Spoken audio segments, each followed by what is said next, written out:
I'm life and business coach Samantha Sifring, and this is the Online Business Building Mamas podcast, where you learn how to build a wildly successful business from home while raising kids.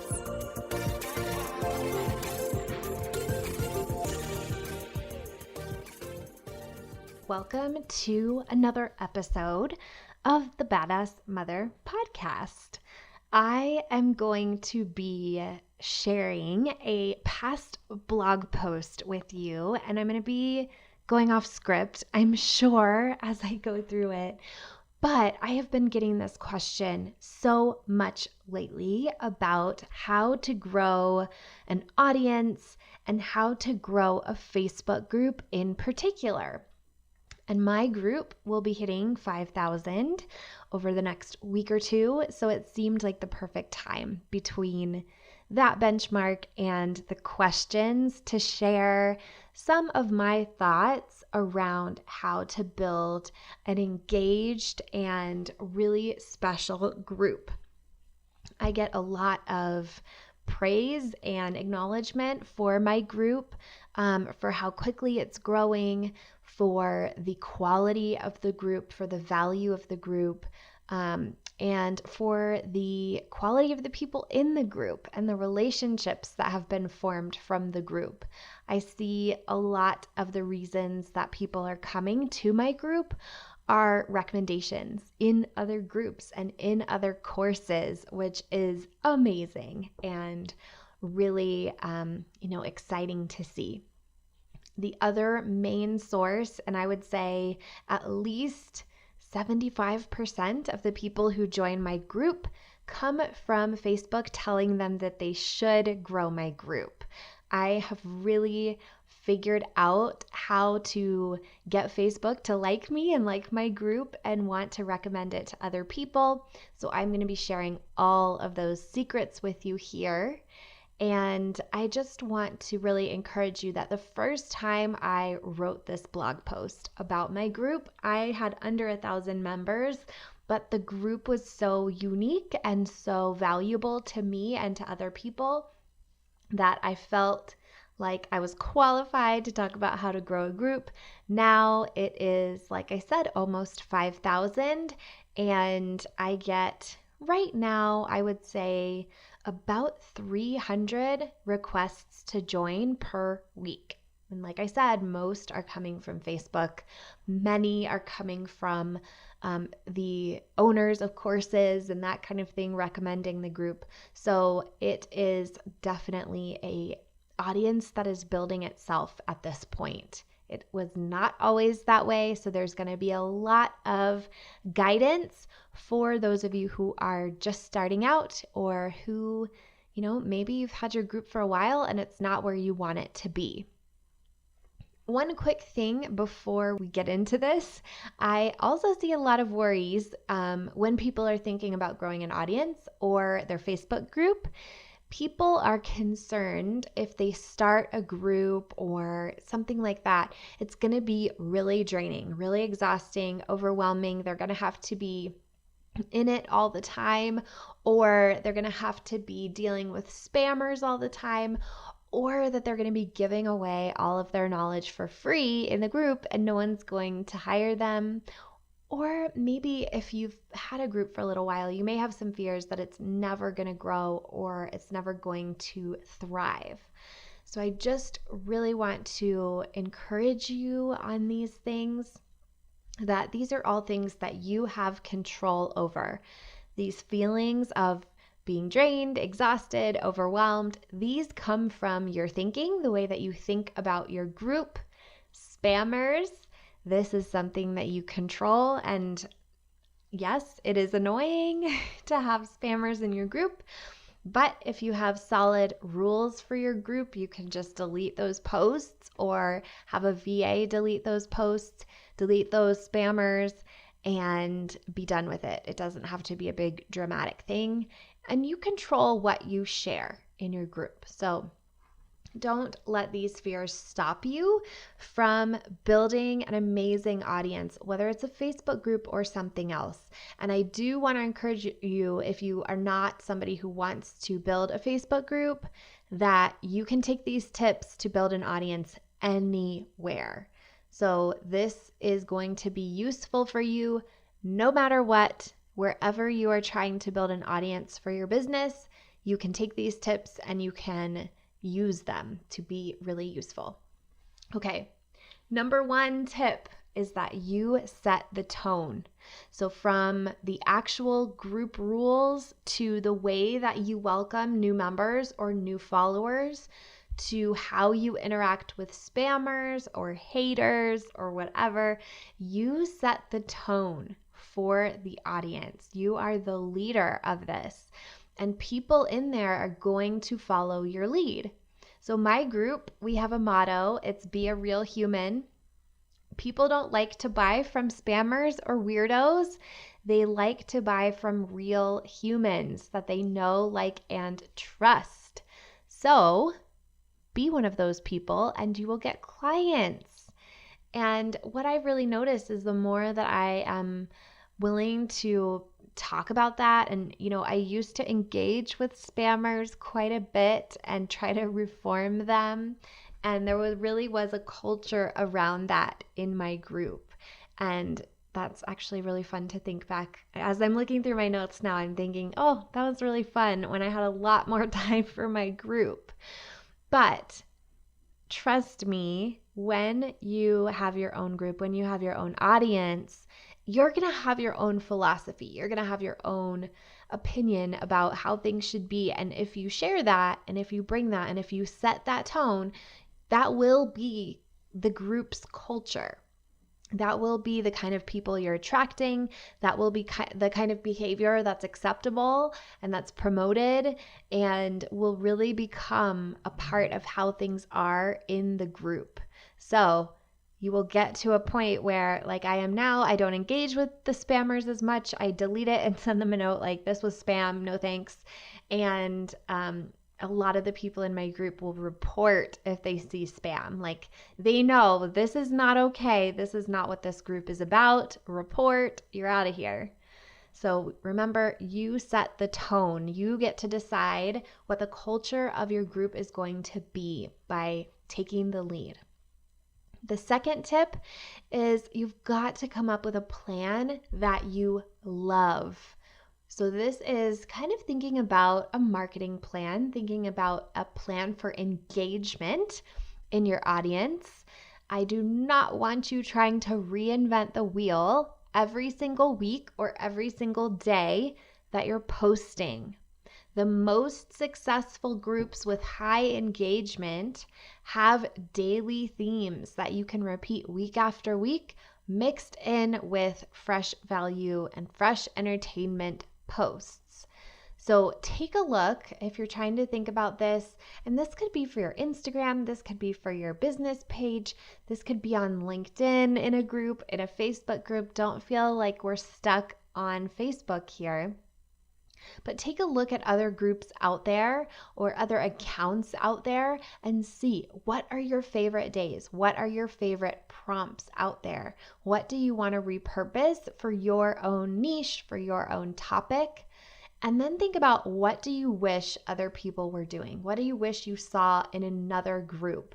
I remember a group that I was very active in when I was first starting my business had a collaboration day once a week where you could set up coffee chats. You could find podcast interviews. You could find podcast guests. You could really connect with other people in a non-sales way, but to meet some other needs, whether it was guests or speaking opportunities or anything like that. And at one point, the owner of the group got rid of the collaboration day that was regular every single week. And at that point, I decided, hey, I'm going to do it. Like, this needs to be happening somewhere. And I am going to be the one to create it because I loved that thread. So that was when I started my collaboration day, and it immediately was a very popular part of my group, and people love that collaboration post. So you don't have to, come up with some crazy thing. You don't have to do something totally different every single day for the rest of the time that you own this group or have this audience. Think about what you already love, what you're already seeing that would work for you.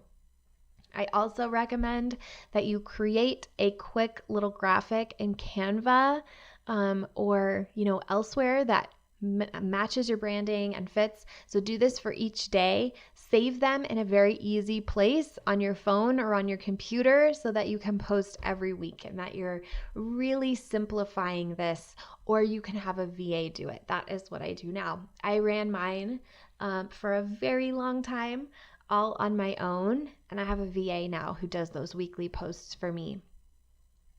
Third tip, commit to doing it consistently. So, inconsistency creates total stagnation, total death for a group. When you are not consistent growing your group and working on, continuing this engagement and being an active part, it is not going to lead to anything good.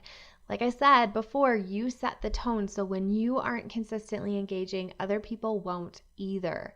So I really strongly suggest that you do not start a group or something like that if you aren't committed to showing up and doing the work. You are responsible for what happens in this group and what happens down the road, and it says something about you. And I think especially for those of you who are business owners who are having this group be a part of your brand, if it has a bunch of tumbleweeds going through it, what is that going to say about you and your brand? So don't sign up for this if you aren't ready to make it a really high quality thing that you're committed to. There's tons of groups out there, and unless you have plans to really stand out, really be committed, stay away. Too many starting and stopping and that kind of thing, and it'll just be another way that you will collect evidence that you can't be successful and that you'll be beating yourself up. So don't even go down that road. Commit to doing it consistently and doing it high quality or not at all. I think a lot of us can be tempted to have this entitlement attitude towards our groups where we feel like, well, they aren't showing up for me. They aren't, engaging. There's no engagement here. It's not worth my time. You have to be the one who sets that. And it takes a while of you really showing up consistently to build up that engagement and really build up that trust of other people that this is a place worth being. So if you kind of think about it as a trust building thing, people aren't sure, are you going to keep showing up? Are you going to be there? And they may not be as active at first until you've proven that, yes, this thing is here to stay. Tip number 4 is schedule your posts in advance. Another huge do not when you are putting content out there, trying to nurture a group, is trying to roll in each day to do your posts on the fly. I encourage that you batch your posts at a minimum of 1 week at a time. So sitting down and intentionally creating a whole week of content, scheduling it all out, and setting it and forgetting it. You already have those amazing daily prompts stored neatly on your computer or your phone. So once a week, just hop into your group or wherever you are creating this content and building your audience and schedule a week or more worth of posts in one go. This doesn't mean that you can't do additional posts as inspiration strikes during the week. Please do that. But this kind of organization is that next level kind of business ownership that is going to get you where you want to go. What I do now is have my VA do those weekly prompt posts like I mentioned, and then I sit down as well and I schedule out a week or two, sometimes more, at a time of value posts. So I actually have a list of all of the topics that I like to rant about and teach about. And I will pull out that list. I will just create a bunch of posts, like 3 a day, 2 a day on weekends, schedule them all at once. And then those amazing posts, if you're in my group and see those awesome little posts that I do, those are all scheduled in advance. It's the best thing ever. I recently did that big vacation and my group ran without me, and it seemed like I was there in it, and I would just pop in every once in a while to do some engagement. And that brings me to the next tip. We are not automation scheduling robots. Let yourself be real. If you followed me at all before this, you know authenticity and realness are things I love and preach, and highly recommend that you let your real self, your real human self with all of your flaws and all of your quirks come out for your audience to enjoy. It makes you absolutely magnetic to your audience. And if you have something like a closed group on Facebook or a group on LinkedIn, something like that, you can use that semi-privacy to help you feel totally open to be yourself. This could look like selfies without makeup, Facebook Lives where you share the non-shiny and non-perfect side of your life, business, and self. You could share what you're learning and how you're growing, and let your weird little quirk freak flag fly. This is absolutely what makes your group stand out and feel really special. Remember, I said you set the tone. You set the tone for self-acceptance and positivity, and you do it by showing up, totally accepting your own self. I highly recommend that you really lean into this, whether it's in the group or out, just being your real self, sharing your journey and letting people see that whole growth. I think it's really fun to look back on the early Facebook Lives that I did when my group was brand new. They are so different than they are now, and it's just special for people to be able to see, even people who join later. I sometimes have people join my group and they go deep into the archives and comment on all old videos and that kind of thing. And they love it. People love to see what it was like when you started out and, your first video and that kind of thing. This really helps your group members to develop that know, like, and trust with you and be ready to say yes when it is time to buy. So absolutely let yourself be real. The time for fake and corporate and shiny and perfect has passed, my friends. So don't feel like that is the expectation in business anymore. Next tip, provide value. So speaking of time to buy, and your audience knowing when it's time to buy and being ready to say yes, nobody is joining your group to be seeing an endless infomercial of your offers. That is not why they joined. They may have joined because they like you, but it doesn't mean that they just want to watch commercials all the time. They want substance. Make it worth their time to be in there, to be following you by providing value. This does not mean you have to do your work for free, but share what you know. Every once in a while, I coach a little bit in my group, but typically I am sharing my aha moments that my clients are having. I am sharing actionable how-tos, things like this podcast episode, this kind of content, or also providing motivation and inspiration to anybody who is in there. And I used to say that the motivation and inspiration was to the people who were DIYing their business and not working with me. But what I've actually discovered is that a lot of my clients love my posts. They are most often the ones to love it first or to participate in it first. So, and whenever I see somebody joining them in that, I know like this person might be warming up to me. This person might be ready to buy. And that's also a good way to kind of figure out like, where are the seeds that you've planted? Who are those people who are kind of keeping their eye on you and thinking about it? So I highly, highly encourage you to incorporate as much value as possible. Another way that I've started doing this is doing a Q&A. So I'll either do a thread Q&A or I will do a live Q&A, and I think it's awesome to get people's questions. And I love to just like answer off the cuff. If I get the questions in advance, I don't read them until I'm live. And I just like the spontaneity of that and just seeing like what's the first thing that pops in my mind. Final tip for you: be patient. This is huge. And every once in a while, I will post a graph or some stats about my group and about the growth of my group to show you how much it snowballs. So when you first show up, it is going to feel like pulling teeth to get people into your group. I have been there, and it's going to feel like crickets when you post.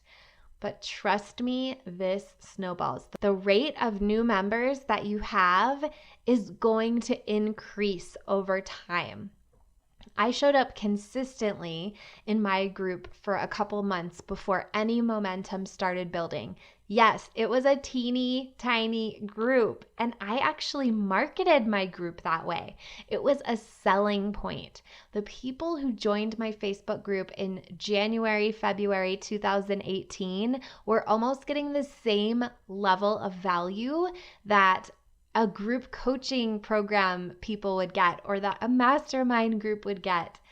And it was because they got that high touch with me. I actually was running a mastermind at that time, and I was truly thinking the people in my Facebook group are getting the same level of attention from me that my mastermind people are getting, minus the coaching calls and the homework and all of that. It was really good feeling to deliver that kind of value and that kind of personal relationship with people. And it was a great way to start. Now, time shifted, right? So while I don't want you to be ashamed of your small group at the beginning, I also don't want you to then be afraid to grow, because then it won't be valuable. There's plenty of value to offer at all stages of the group.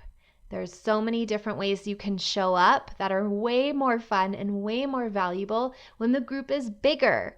Like now, I mentioned those collaboration day posts. There's so much activity there. On the freebie day posts, there's so much activity there. There's so much value. There's so much interaction and relationship among all of the people in the group. That's so valuable now that my group is so big. And now, like I said, those Q&A lives, I tried to do those early in my group and I would never get any questions. And now I get tons of questions, and I know it's just going to continue to grow and grow. Before you know it, you are going to be getting 40 plus people a week requesting your group, then 40 plus a day and beyond. And the group is going to be very different. And the new people who want to binge all of your content will be so thankful to find that backlog of value. I had people come in to my group at all stages and go back and find all of these old things and get so much value, even though sometimes I look at that old stuff and think, oh, that's not very good, or I don't look great, or the quality of that video sucks, and it's fine. It's so valuable. I think it just really speaks to the patience, that like we don't all start our business and make $1 million in our first year and have everything professionally done. I just love personally seeing that growth in other business owners. And I know people love to see it in me, and people will love to see it in you. So hopefully you are feeling inspired and you are ready to grow your audience, whether it's a Facebook group or something else. These principles still apply. So go out there and fearlessly, bravely grow your audience, deliver that value, let people see who you really are, and get those clients. All right, I appreciate you so much for listening to this episode. And if you would like to take this work deeper and work with me one-on-one, I have openings to work with clients right now. So I would love to set up a call to chat with you, to hear a lot more about your life and about your business. I actually take you through a very fun quiz, and it feels like I'm back in high school or college doing one of those Cosmo quizzes with a friend. So if you want in on that, you can go to bit.ly/callsamantha. On this call, we're going to do that amazing assessment that I mentioned. It's going to give you so much clarity, so much insight into why you are where you are right now and what it's going to take to go further, whether we work together or not. And of course, you will have the opportunity to learn about that if you are interested. So again, bit.ly/callsamantha, and I would love to chat with you more. If you like this podcast, I want to invite you to coach with me over in my program, Mama to CEO. There's you, and there's the consistent income you want to make in your business, and I help you remove everything standing in between. It's lifetime access for mastering your marketing, sales, time, and everything else you need to have the business and life you really want. Whether it's making your first 1,000 or 100,000, I can help you do it. To join, go to mamatoceo.com. mamatoceo.com.